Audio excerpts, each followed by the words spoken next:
Hello everyone, how's it going? It's Ben. Welcome back once more to the Bonny Rackham. Had a little bit of a break, just about almost a month. So yeah, I'm ready to get stuck into season 3 and yeah, into the second half of the show. Without further ado, let's just crack on and get straight into it. Get us underway. So I'm going to call this one The Unknown. It's a pretty obvious title. This idea of, something is coming, the unknown, what's next, comes up a lot in this episode by a few of our characters. As we're sort of getting in, like I say, to the next phase of our story, a lot of changes are about to happen. Something's brewing, something's afoot. So yeah, it's a bit of the unknown at the moment and we're not sure where this story is going. So yeah, let's get a very brief reminder of the rundown of this episode and I'll give it a rating and then we'll get into character discussions. First item. So yeah, this one is written by Jonathan E. Steinberg and Robert Levine and it's directed by Alec Sakharov. He's back and he directed No Shame and Duality, i.e. episode 5 and 7 from last season. So yeah, we begin this season a few months after the events of the finale. The gold now on Nassau seems to be causing more issues than solving them. Jack is, a little carelessly, enjoying a life of lavish, but Max is concerned for the gold's safety in a fort that needs major repairs, and Vane is roped into a plan of Jack's that he's not best pleased with, while Anne is sort of stuck in the middle of her feuding partners. Flint is a man hell-bent on destruction, once again building his name as one to be feared, but Silver is concerned of the risks he's taken, while also adapting himself to his new disability. But back on the seas, the hunters become the hunted. We catch up with Eleanor and briefly meet two new big characters I'm excited to start to get into. It's a bit of a transitional catch-up episode, but the fact that it's still going to get an 8.8 rating for me shows the consistent level that we're just at now. So yeah, let's just get into this one and get into the character discussions. Next item. So we're going to start with meeting one of our new characters, Teach, and then we'll chat about what Flint, Silver and the Walrus crew sort of have been up to, catch up with Eleanor and another new interesting character, and then catch up with Vane, Max, Jack and Anne, who we can sort of put together, mostly in Nassau. So yeah, I had to start the character rundown with the first new face we meet. It is, of course, the legendary Blackbeard, aka Edward Teach, played by the fantastic Ray Stevenson, who sadly passed away just short of 60 years old, almost a year ago now, pretty much to the day, I think. An actor I hadn't seen in anything before my first viewing of the show, but have since seen him in a couple of things. I've seen him playing a tyrannical, horrible villain in insane Telugu action epic RRR, and just most recently have finished Rome. I finished it yesterday, another great series by the way, that's been on my watch list for ages. I wanted to get something ticked off in my Black Sails hiatus and completely forgetting the little tidbit in the back of my mind that he's in it. So, I started it with no conscious idea that Ray Stevenson would be my connection still to Black Sails. And yeah, he's just phenomenal in it. R.I.P. Ray Stevenson, a great talent, just gone far too soon. But yeah, let's get into his two brief, introductory scenes in this episode. So yeah, he gets the cold open scene, and yeah, three men come calling for him. Yeah, even though we mostly only see him from the back, he just has such a presence already. He's calm, he's composed, he's not at all intimidated by the threat of these three big burly guys. So it would seem he's dipping out of marriage, and yeah, it would seem the bride's brothers aren't too happy about it. But he has places to be, he says. And then he says, any promise made beside the word forever is no more than a lie agreed upon. There is no forever. Everything moves towards its end. So yeah, straight away, this guy's speaking bars. But yeah, over the halfway point now, like I say, and we are also moving towards its end. Again, a lot of talk of something's coming this episode, and Blackbeard is one of those things. I love the shot where we just kind of see his eyes in the small sort of mirror, and just his eyes are just menacing, piercing. Still really calm though. He informs them that he's a pirate. that his name isn't Drummond, who they addressed him as, and I think who his new wife kind of knows him as. He says his name is Edward Teach, and for threatening him, that they are in trouble. The men are shook, they know that name, their body language just changes completely. Teach stands and we get a great reveal and our first really good look at this new character, a real pirate, 3 pistols, a big beard. He's actually never called Blackbeard throughout his time on the show, even though Blackbeard has been referenced, if you remember, way back in episode 2, I think, episode 2. The music builds and we cut to just outside the door and one of his crew sort of nervously jumps when 3 pistol shots fire out, and then we just cut back and see him sort of back at his desk, just calm as you like, and he just coolly says, "Nassau awaits, let us away." So we wonder, what is Blackbeard's business in Nassau? So yeah, Teach has one little scene at the end as well to answer that, as we see him reach Nassau. He asks someone for his help in locating an old friend, Charles Vane. Obviously, yeah, there'll be much more to chat about with Edward Teach very soon and his history with Vane. And yeah, why now? Why has he come back now when he's had all this time? We've had 2 seasons to do this. So yeah, we'll come back to him more next episode. But a really great first tease-in and a first couple of scenes for this legend. Okay, so yeah, let's move on to Flint and Silver and a very little bit of Billy, but not really much to deepen with Billy. Okay, yeah, so yeah, it's an intense action opener with Flint. So yeah, Flint picks up as he left last season with these raw, angry emotions after Miranda's death. He is raging, killing on sight, killing anyone associated with magistrates, and taking part in the hanging of pirates. A warning was seemingly issued, off screen in the time we haven't seen, and he is chasing up anyone who hasn't adhered to it. Him and some of the crew just wreak havoc in this village until he reaches his target. The man, a magistrate, pleads his case, but nothing's going in. Flint doesn't want to hear it, and he just cuts him short and shoots him in cold blood. Not just the men themselves, but their wives, just as guilty in Flint's eyes, or perhaps an eye for an eye kind of subconscious or conscious going on in his mind. His partner was killed because she got involved, in the politics of it all, so he's putting this woman at least under that similar judgment. He's playing judge, jury and executioner. We see he's starting to have visions of Miranda. He sees her dead on the floor after he's just killed this woman. He just shoots her. It's heartbreaking to see him struggling and just lose all that progress that he made last season. This is sort of going against all he's been trying to build and really what Thomas wanted. But Peter Ash and his betrayal has taken any of that faith in civilization just completely away from him. Add on top the grief he's also feeling. It's just a man on the edge. Yeah, McGraw is clearly just a distant memory now, and when at the beginning of the scene, when we see him in the headscarf, it's a callback almost to that very first episode, where he was this mysterious, feared, ruthless enigma, where his fury also knew no bounds. Then though, he did have a mission, and though he does now, justice for pirates is a worthy cause, but I think it's more a backdrop or an excuse for a grieving man, just hell-bent on revenge and destruction against authority in England. A wild animal almost, just loose. He's even, shaved his head, another piece of McGraw gone. We see the fury in his eyes after his double execution. And yeah, our Flint's grieving and is going to get a bit lost for a couple of episodes. So yeah, as they're coming back onto the ship, we get a great first shot of Silver. We just see his peg leg. So yeah, we know it's him. And we see flames in the distance, carnage left in their wake. And Silver has leveled up in appearance, we see, really starting to look the part of pirate now.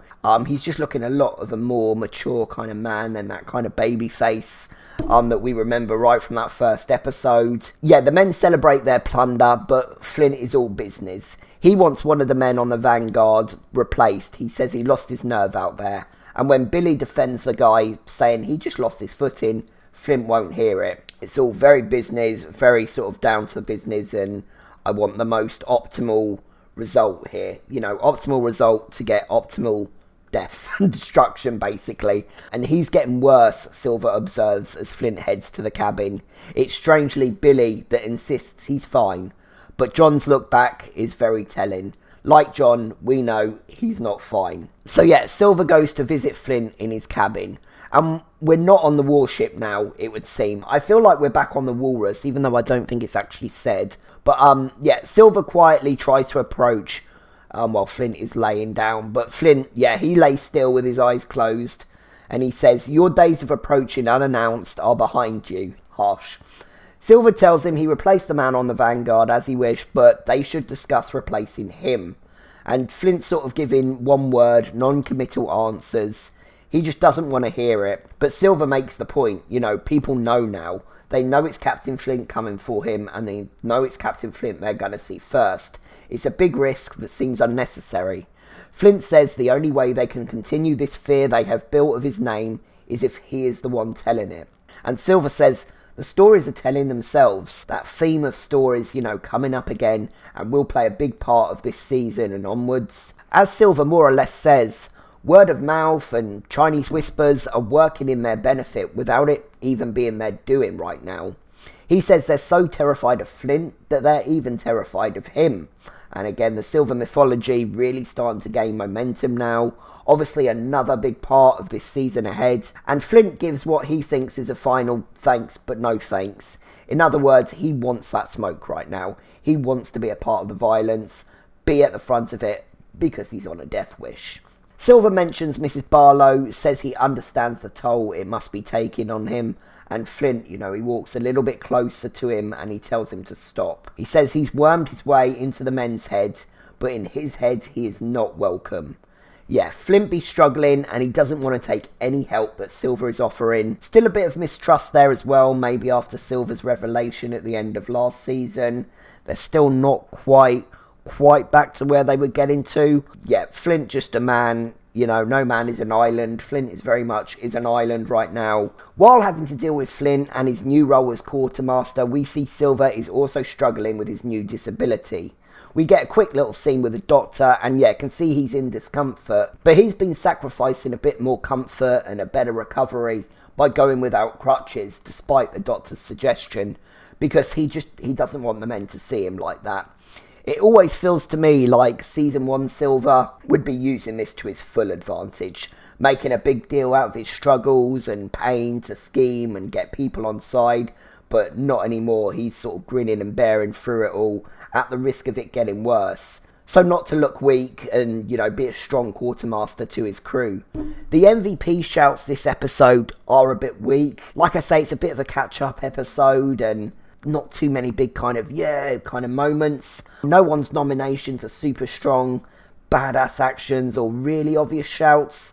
But Silver can have a nomination for his progress and maturity and sort of level up in the time sort of we've skipped and missed. Back out on deck, the crew see a ship in the distance. It's seemingly deserted, so they go to investigate after checking with Silver. Flint expositions a little bit. He says there's a storm approaching and they don't want to get caught in it. Wink, wink. You know, and they also need supplies. They're getting low. Again, wink, wink. Next couple of episodes, perils of our crew, you know, being set up well here. Flint says any crew with a flag can get a prize these days because of the fear his name has installed on the seas. But he says they can't do what I can do. They're not built for it. Yeah, he's able to make these tough calls. Again, a little bit of foreshadowing of what's to come in the next couple of episodes. And it's a bit of a warning here, I think. This is how I sort of take that speech from Flint to Silver. I take this as a bit of reality check to John here, maybe. Don't think that Flint is too keen that Silver made the decision when asked by the men to go investigate this stranded ship.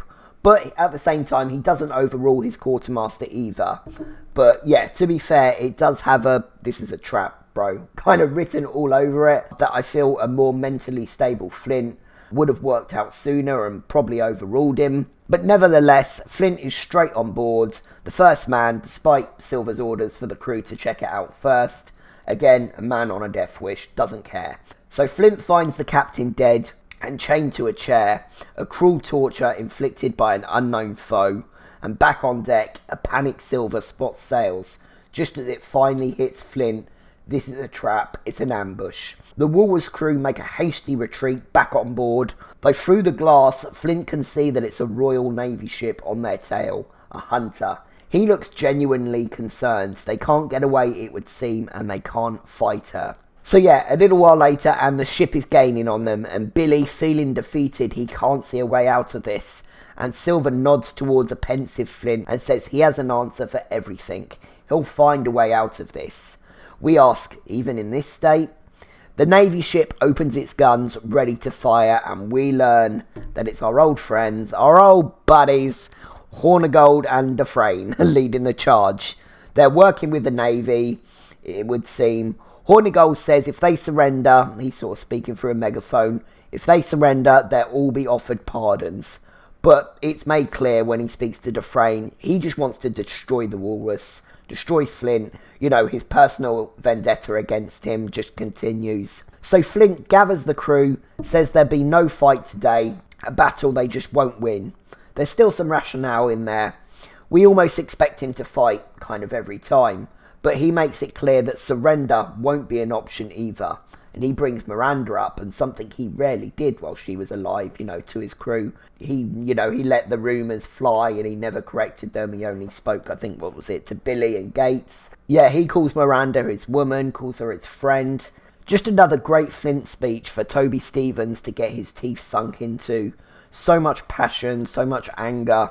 He says, I will do great violence against that thing. They say they will pardon us all. I say to offer to pardon something one fears is the act of a coward, and to offer in volume suggests their fear of us is becoming unmanageable. Do any of you want to surrender to men who fear you? Not after that speech, no. Can you imagine someone being like, yeah, I'm going to take it actually, after he said that? Bloody hell, they get thrown overboard. They get thrown overboard after getting sliced in half, probably. But yeah, he continues, fuck Benjamin Hornigold, his king, and their pardons. This war isn't nearly over. And yeah, damn, Toby Stephens can deliver a monologue. And Silver asks, well, if we're not fighting and we're not surrendering, what are we doing? And Flint just points towards the oncoming storm and says, we're going that way. And the group points out it's a ship killer, and Flint just says then he'd be mad to follow us then, wouldn't he? Again, it's not the strongest shout ever. He's clearly not doing great mentally, and I don't agree with him killing women in cold blood. But for this speech alone, Flint has himself an MVP nomination also. So yeah, great ship action, a rare treat in season 1, but now a regular spectacle episode to episode, you know.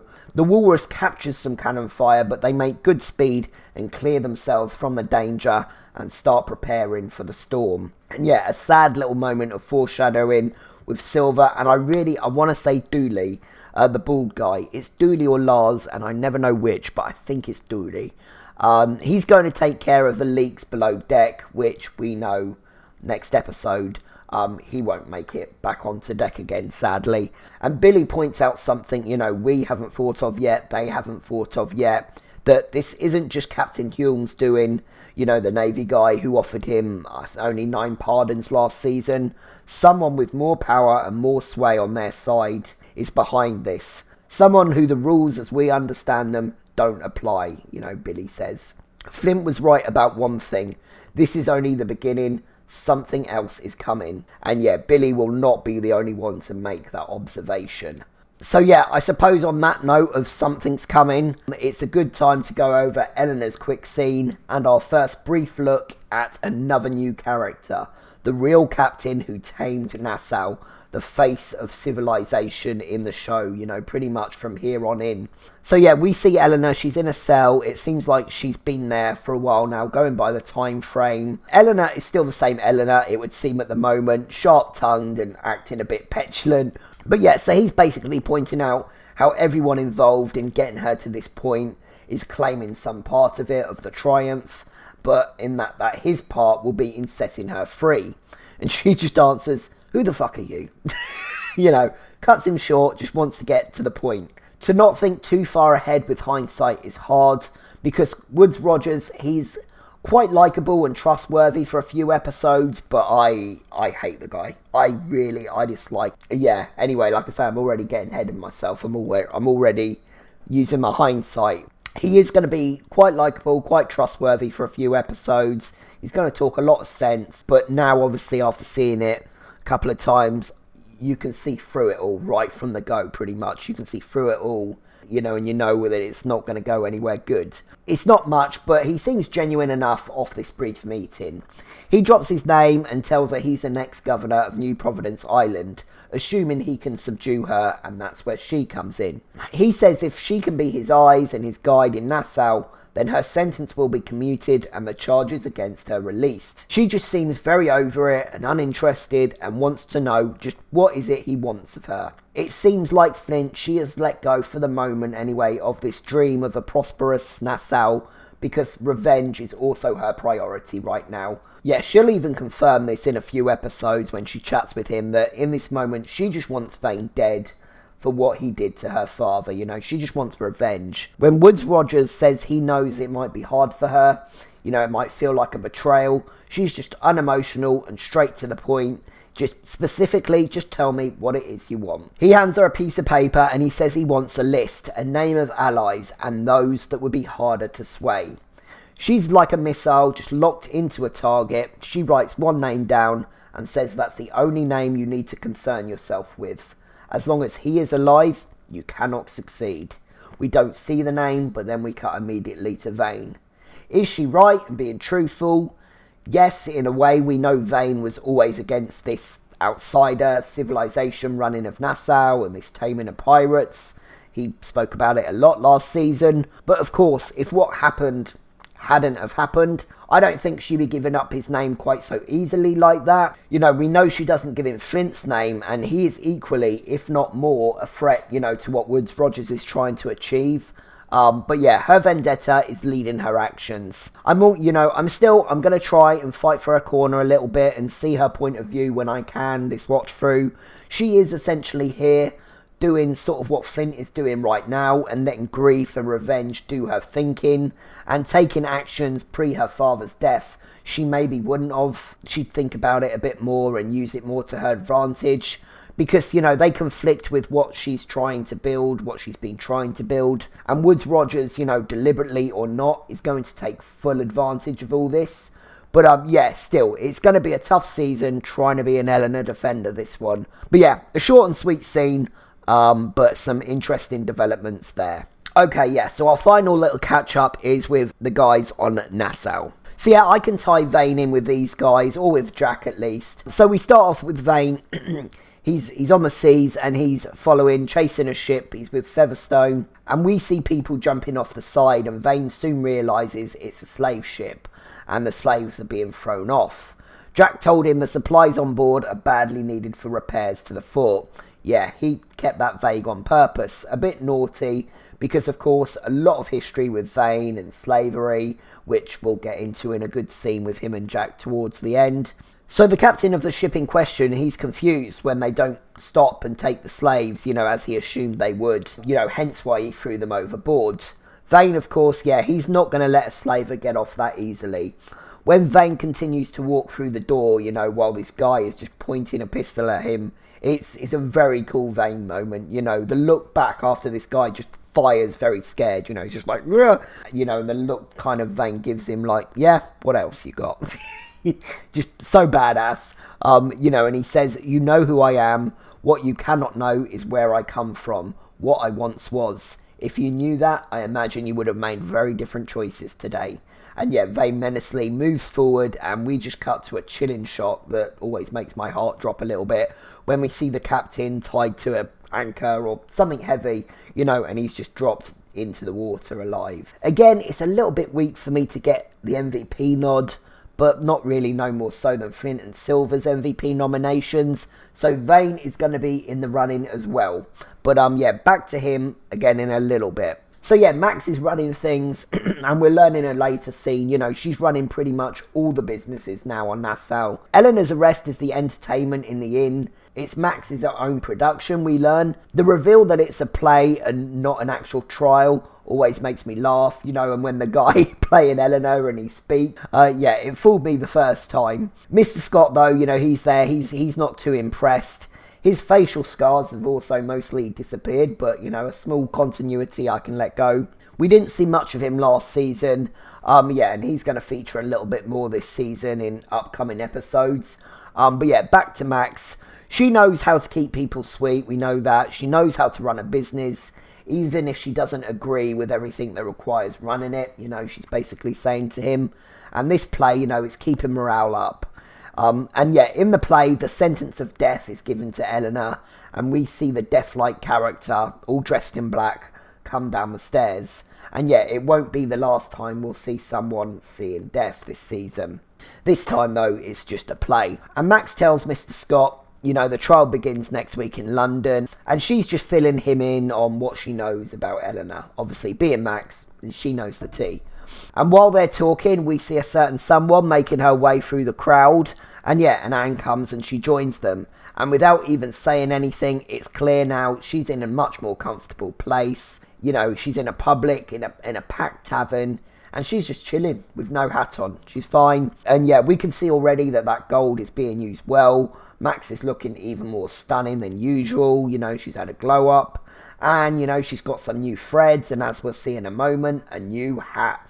A moment of silence for the tatty brown hat. We will see it again, though, right at the end. But yeah, we're going to not see it for a little while. And yeah, this is where we learn, it's been months, plural, at least since the events of last episode. So, things have been going on. And Mr. Scott has been left in charge of the restoration of the fort by Flint and Vane. He's clearly talking to Anne here as well, because he's struggling with that task. The fort's vulnerable, he's basically saying. And yeah, we're not sure at first what he's getting at, but it's soon made clear that, yeah, Jack, he be slacking. Mr. Scott is sort of continuing to spoil Max and Anne's party a little bit, telling Max, you wanted to be the new Eleanor, I hope you're up for it. And Max, she stresses a little bit to Anne. We've not really seen Max lose her cool like this. Starting to already see that balance between business and personal really starting to fray with Max. A big part of her arc this season. Anne tries to defend Jack a couple of times, but sort of eventually admits defeat. So she says she'll go talk to him. Speaking of Jack, so yeah, business at the brothel is also booming. And yeah, and what would a season opener be now without Jack being interrupted on the carsy? I love the contrast between this and last season. The way he had his ass kicked on the season 2 opener after being on the toilet. To this time, he's being personally serenaded by someone on I want to say cello, but I'm not sure. But still, he's got someone banging on the door, rushing, his me time. This time, instead of a bunch of angry men, it's Anne. It is, of course, the classic. Thank you, Celeste. I have no notes. Just so funny. One of Jack's best lines. Toby Schmidt's appreciation moment. It's been at least an episode since I had one. I do feel Max, Anne and Zane's frustration with Jack a bit this episode though, but I cannot be mad at the guy for too long. He's too funny. Even when he's being a bit of an annoying git, which he is here. Despite defending him in front of the others, Anne chews his arse up a little bit, about the fort situation. She can see the situation for what it is. Leeches taking what they can from him. Of course, we know when it comes to money, Jack's not very good with it. He can think of the schemes and the things to get it very well, but once he's got it, he's just got no idea how to spend it, how to distribute it, to employees, the best way to use it. We saw that with Mrs. Mapleton way back at the end of season 1. What a terrible negotiator he is. Anne knows this and, can see people using it to their advantage. Jack's not too concerned though, it would seem. He even says it's a small price to pay to feel their admiration. Jack, not the way to do it, buddy. He'll understand soon that, building his name, it needs to be real and not bought. And Anne also asks about the fort, and it's clear it's not the first time that it's come up between them. Jack's season 3 lines are so good, I won't have time to just bring them all up every episode. But I love, in answer to Anne, he's, I'd like to thank you for at least letting me wipe before starting that song. Like I say, he's being a bit of a dick. He's given Anne a bit of a hard time about the Max situation. They're fine, but, they've clearly had the same argument a few times over the last however many months. Anne hates him referring to Max as her husband, and he says that's why he does it. A callback, obviously, to her telling him she can't be his wife. A bit unfair and a bit cruel of Jack, but it's the compromise that Anne did ask for. And, you know, it's sort of the point they're at the moment, it would seem. But again, it's so hard to be mad at Jack for long. He starts speaking in third person. Jack Rackham is not lazy. Jack Rackham is not stupid, etc., etc. That said, on the list of people on this island who are most concerned with seeing the fort restored, there is everyone else, and there is one name. And it's so funny. And he's not impressed, though. And yeah, again, I get it. I feel her frustration fully. You know, and she's like, don't treat me like I'm someone else. I'm on your fucking side of this, same as it's always been. Yeah, even when they're bickering, they're still a team, but it's clear to see their dynamic is a bit shaky right now, kind of more on Jack's side. But Max will give him a reality check on that front next episode, I think, or maybe the next one. But it's at this point that Vane comes sort of storming in, and yeah, Jack's about to get another bollocking. But again, even though he does it arse about head sometimes, and not always in the best way in this case, Jack is capable of thinking well ahead and coming up with ideas. We'll come back to Jack and Vane's couple of scenes in a moment, but let's chat about Anne and Max's short little scene first. And, you know, being stuck in the middle a bit here, as we're sort of going to see. So yeah, I love the great sort of first shot of Max being revealed in the water. You know, we just see sort of the milky water and her hand kind of come out of it. Anne enters, and yeah, I just love how comfortable they are with each other now. The way Anne just comes and sits by her, by the bathtub, you know, hats off, weapons belt off. It's just all very familiar and comfortable. And yeah, we learn, this is where we learn that Max pretty much owns all the businesses on Nassau at this point. Yeah, it would seem the brothel is still where she feels most comfortable. Humble beginnings, I think, is what the point is. As she says, it reminds her that nothing's really changed yet. And like Billy, Max knows the sands are shifting right now. She's just not truly comfortable yet. She can just sense that something is coming. Despite the extra cash, she's not forgetting where she started. And yeah, I do feel for Max a bit here.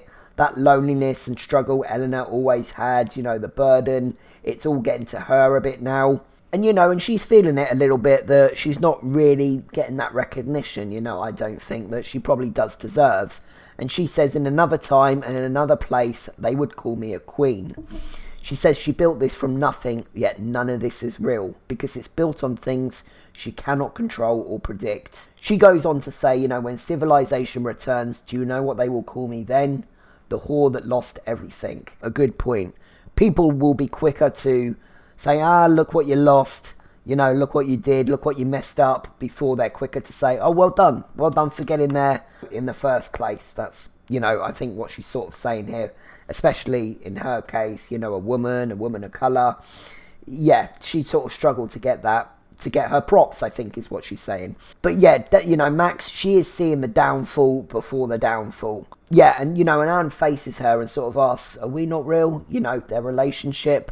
And Max says, of course. But it's a bit of a distracted and not entirely convincing reassurance. And we're going to sort of see in the next couple of episodes, I think she knows, at least at this point, you know, with her priorities being what they are, there is sort of the beginning of the end for her and Anne. So I think she sort of got that a little bit in the back of her mind as well. Of course, the issues with the gold and the fort are clearly on her mind. They're clearly her sort of priority right now.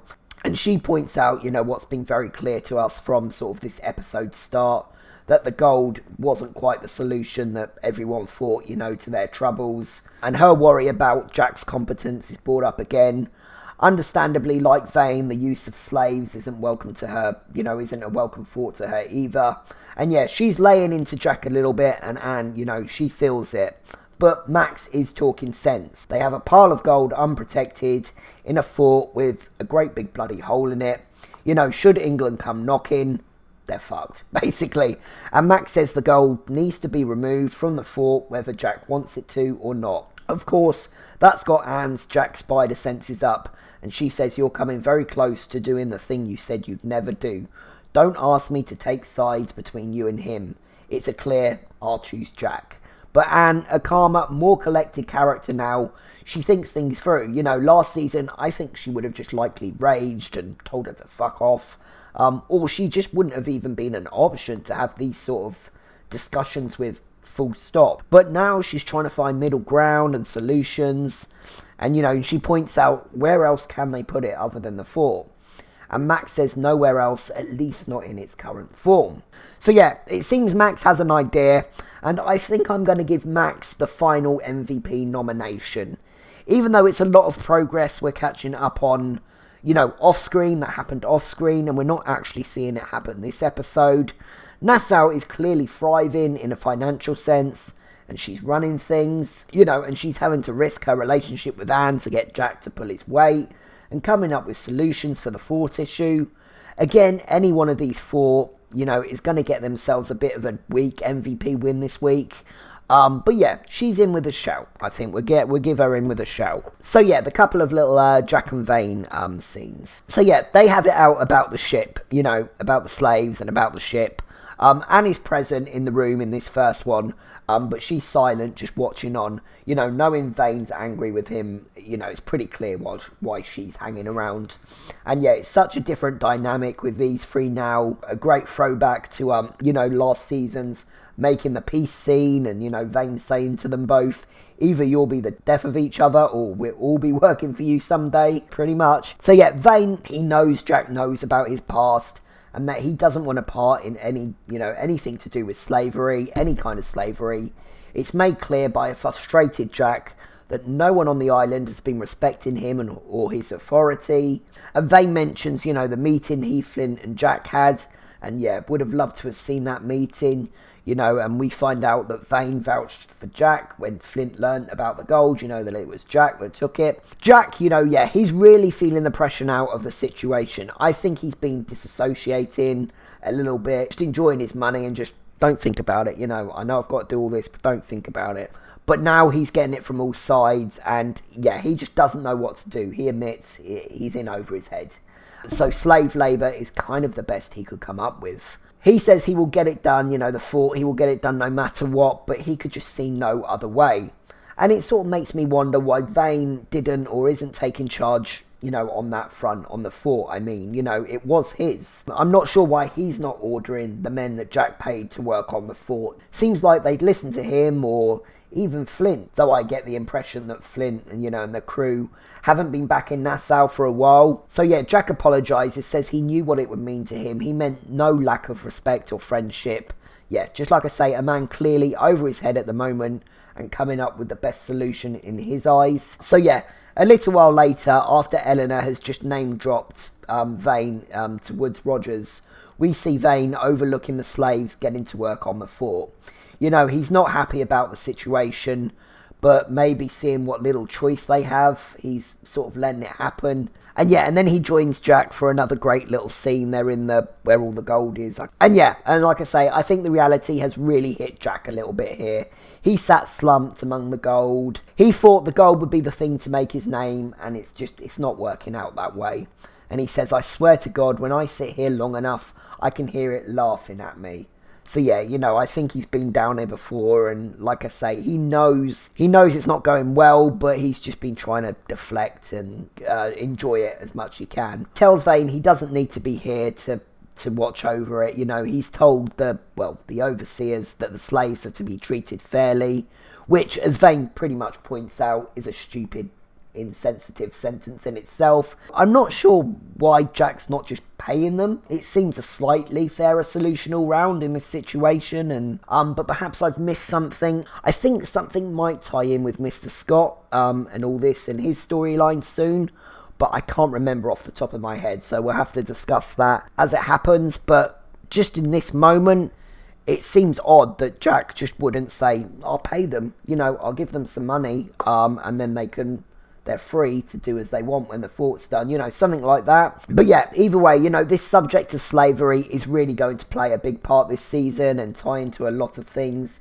as it did sort of in season 1. And Vane points out, you know, it's the unknown that scares someone enslaved the most, you know, tying into the title I gave the episode. Just not knowing what might happen from one day to the next. Yeah, you know, this is all clearly affecting Vane, bringing him back some tough memories for him. And like Billy and Max, he can also sense something is in the air. They've been getting away with all this, you know, for far too long now. And he says he feels that unknown right now.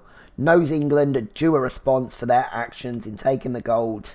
He has no idea what face it will wear, but that when it happens, they will have no time to prepare. As he's talking, we see Woods Rogers and Eleanor begin their journey to Nassau, travelling back, from England. And of course, with Blackbeard's tease, with Teacher's tease that it's Vane that he's looking for, and that he is also in Nassau now. It's just the unknown right now for all our favourites, just all round at the moment, with this complete shift change into this new season. But yeah, a great first episode. So yeah, let's try and get that MVP award sorted. Last item. Yeah, I don't know. This is one of those MVPs where maybe I have to rig a little bit, because it feels a bit harsh to let Vane be too ahead at this stage off a small, albeit cool little moment, of justice. I could give it to Flint and then he'd be tied with Vane in first place. But again, although he is sort of taking names and it's not really a, go on Flint kind of moment. It's kind of uncomfortable, killing women, but yeah, he had a nice kind of little moment at the end there with his speech, and that was kind of badass.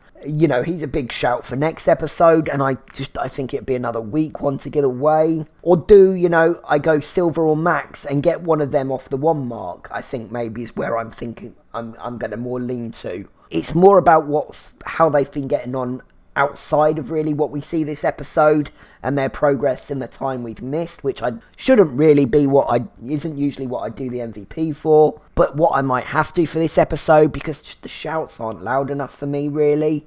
So yeah, you got Silver. He's been settling into his role, hasn't he, really well, adapting to his new sort of disability, trying his best to keep kind of Flint in check and make the decisions. It seems like he's pretty much been running things as far as the crew would go. So we've got that. We could get him off the marks, but again, he's got some really, really strong shouts at least coming up soon.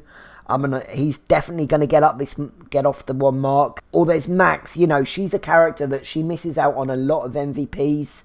She's definitely in the running for a couple next season, but I don't know if she's going to get near one really again this season. But yeah, it's going to be asking a lot of her to win another one again in this competition. So this might be her best chance, and I would like to see her end up with more than one. Yeah, at the same time, I do think Silver was unlucky not to grab one last season, and he deserves to be off that 1 mark as well, probably by this point. But yeah, he is going to get so many more opportunities and wins, like I say, than Max will from now in. You know what? It was going to be weak whoever won it, but I'm going to give it to Max. I'm going to give it for Max for what she's achieved in the time that we've missed, in the time that we're sort of catching up on. Yeah, again, she doesn't do a lot in the episode. Maybe you wouldn't warrant it, but I'm overthinking it probably. No one cares. 5 people watch this. But yeah, I don't think on that little moment alone that Vane deserves to be 2 ahead, even though he's maybe on a busier episode, I'd give it to him for that. But yeah, so let's get Max at least, off the 1 mark. At least at the end of it all should be on 2, which I think she deserves. But anyway, that was a lot of waffle. As always, thank you for watching, guys, and yeah, I'll be back pretty much regularly now. I'm doing episodes. I've got my birthday coming up end of April and a few little things. I'm going to, very exciting, I'm going to, just for 1 day, but I'm going to go to the Brixton Pirate Festival, which I'm super nervous about, so I'm just going to rock up on my own and kind of see what happens, dress up a little bit. So yeah, I'm looking forward to that, as a little birthday treat for myself. So yeah, those couple of weeks, end of April, beginning of May, it might be a bit of a slower run of it, but otherwise, yeah, well, I'm probably going to be back to sort of weekly, pretty much from now on. But yeah, thank you guys for watching, and I will catch you very soon for episode 2. We have stormy weather's coming. Ooh, that might be what we might have to call it. Storm is a brewing. So yeah, thank you very much, guys. Take care, and I will see you soon on the flip side. Peace out. Bye.